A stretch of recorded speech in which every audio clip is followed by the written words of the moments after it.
sure. So it sort of depends on what stage of the game you're in. If you're still in college versus in medical school, looking into gastroenterology versus as a medicine resident looking into gastroenterology, kind of in those different phases of the game, you have various different amounts of time, different access to things. So if you were sitting as an undergraduate who felt like medicine was what's for you. I think the kind of the checky boxes that need to happen it sounds like they're a little bit different actually now than they were when I was going through. But my understanding of them is that good grades are prerequisite. They're stellar grades are not absolutely essential, but they're helpful. They keep doors open. Good MCAT scores, they have to be in the ballpark. I'd say grades and MCATs are similar in that they, the better you do, the fewer doors are closed to you. But doing a little bit of research is really nice. It's something that you don't have to have written, a manuscript or published an actual paper, but usually a poster presentation at the very least is sort of what people will consider a meaningful stab at some research. So you kind of get an idea of what that effort is. And more it's kind of, you have your, so that's kind of just a checky box. And then you have your, what research kind of really can afford potentially is just you getting to really know a professor and someone who knows you who can actually write a good letter of recommendation for you is probably the most important thing of those four. Nothing is really making or breaking you.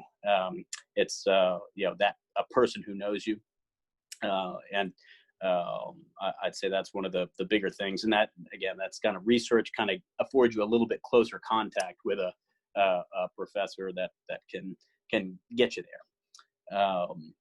But extracurriculars do it too. And it sounds like I think you have to have some health experience, some substantial to a XYZ hour criterion that they want you to have, and having some potential, and it's kind of smells like they want you to do some sort of summer internship somewhere, at being a nurse's aide or something to that effect. Mm-hmm. And that's not a bad letter either. Someone who can kind of see that you're hardworking, pleasant, to interact with. And so as far as it's a straightforward recipe to getting into medical school, but having one thing that you're not as strong at doesn't hurt you. It isn't a non-starter, but having two is getting close to a non-starter. And so kind of they just want you to have that rounded experience. They want, having some medical experiences just so that if you're nauseated by blood, that that. So if you're, let's say you're in medical school. So if you're in medical school, how do you get to the next step? Grades matter less and less because everything's pass fail. And that's becoming more the norm. And so there's less that distinguishes people. Getting, I think I'm blanking on the step one USMLE test is sort of the big thing that would separate people in an SAT like fashion. That was, I think it's probably going to become less so in the future if they change the test how they want. But as of right now, it's still, that's one of the things that separates people out. And it's the same thing as an MCAT. It's just studying for the test, studying a stupid amount. And I think if I was doing it again, I would, just be looking for someone who, is in my field of interest, who I would just try to get to know as many people as I could, so you could kind of find a research mentor.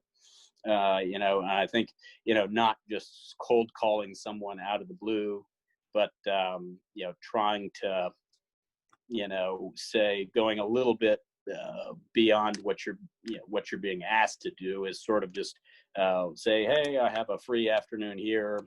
Is there anyone I could follow? Or asking, and one of your you're usually paired up with a faculty mentor who can, or at least some sort of a person that can give you some guidance as to how to go about that, because it's going to be different everywhere. But I'd say finding a research mentor is probably the thing in medical school and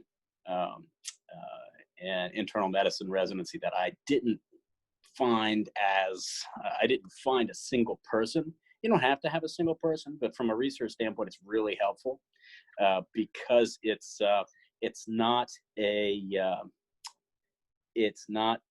intuitive science. Research is it's something you very much need some mentorship to understand. There are just there are so many checkpoints along the way, and it's just very easy to not be successful. And so having a research mentor, just again, what it does is it just keeps options open for you as you go further down the line, and that'll keep as many fellowship options open to you as you can. And then it comes down to, you can really kind of each step is progressively more important for your end goal a little bit. You want to do well in undergraduate, so you can go to a good medical school. Go to a good medical school so you can get into a good residency program. Go to a good residency program so you can get into the best, fellowship program you can for your own end.